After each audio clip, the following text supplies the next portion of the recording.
you very much, Michael. And now I would like to welcome Eva Bloch from the UK, the head of Europe and European programs at Innovate UK, together with her colleague, Graig Sharp, who is the national contact point for Digital Global Innovation Lead for Digital, to explain us the rules in the UK. Thank you.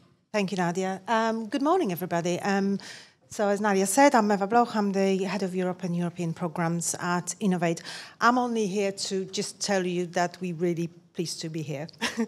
And as a national innovation agency, we obviously support business-led innovation and really focus on technologies and sectors which advance our economy, but we don't exclude any other organizations from the application process, so we do support universities and RTOs as well.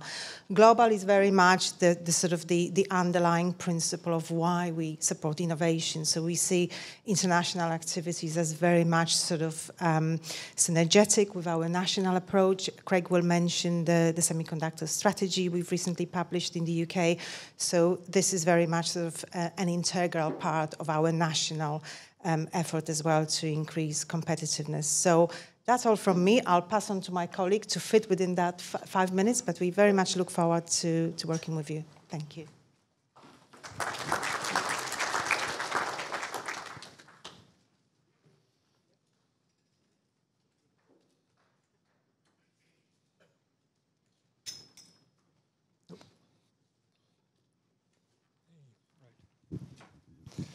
Okay, just run through a few slides basically about our conditions, eligibility and scope. As usual, we'll start off with money. UK budget for UK participants in successful projects up to £5 million. Current exchange rate suggests about 5.7. As regards how it works for each individual project, we place a limit of £750,000 in a project, so that could be one UK participant or it could be several. That's the amount for that particular one. Eva's touched on the fact that we will fund companies, universities, research organisations, public sector bodies. There's a little bit of a limit on the amount we'll give to research organisations, but I'll come on to that shortly. As ever, collaborative research and development, typically 12 to 36 months, so it ties in with what you've heard earlier. If the duration falls outside the eligibility criteria, as ever, please come and talk to us. As a number of people have said earlier on, if you've got an idea and you're not quite sure if it fits or you just want to talk to us, please do as early as possible. There's a link in this slide to further guidance. There's quite a lot of it. If you're used to the UK system, applying from the UK, it'll be familiar, but worthwhile checking.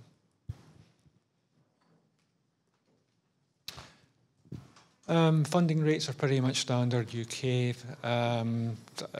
So for companies, if it's small, it's 70%, medium 60%, large 50%.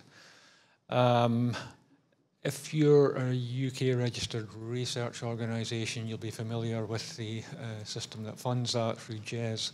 That gives you your full economic costs, and the usual 80% of that is what we count. You'll notice the mention of UK research organisations. The consortium can take up to 30% of the total UK total eligible project costs. Please notice the costs, not the grant. Again, it's fairly similar to how we operate the national funding side. I'll touch quickly on the UK semiconductor strategy. This came out in May this year. It's looking ahead roughly about the next 20 years or so, but it's quite a broad-ranging programme. Funding-wise, the government plans to invest up to £1 billion over the next decade or so. It covers quite a lot of different areas. Some of it's infrastructure, some of it's development. A lot of it is also about bringing the sector together, and there is a strong element on international collaboration as well. Some of the strengths in the UK around about this area. there's a fair amount in semiconductor design and IP. There's quite a bit of work around about the compound and novel material semiconductors. The cluster in South Wales is reasonably prominent, but there are other clusters as well throughout the UK. And a number of companies are pretty well plugged in internationally, Pragmatic, Paragraph being two of them. And some key, right, okay. I have a combination of a slight accent, I'm told, and yes. On the research strengths, some of the main areas are listed there.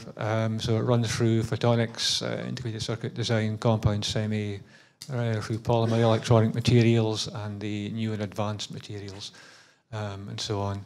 Other areas do exist as well, but if you want any more information on that, I'll be happy to talk to anyone about this.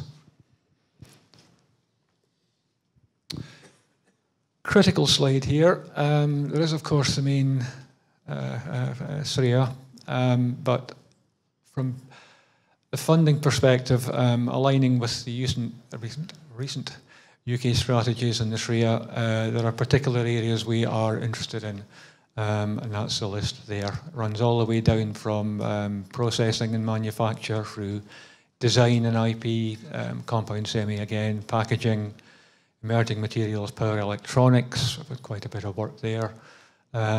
Aspects of net zero, electric vehicles, circular economy and healthcare. So it still covers quite a broad range. If you want to have a conversation about any of these areas or anything that might be on the edges of any of these areas, please come and have a chat with us.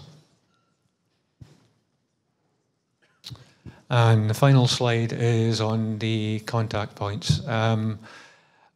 For general inquiries and questions, there's the Eureka NPC email address. That's a functional mailbox. If it's scope related, my colleague Ian Mocklin. If you're not quite sure which, feel free to email one or either. We'll talk to each other. That's it. Thank you very much.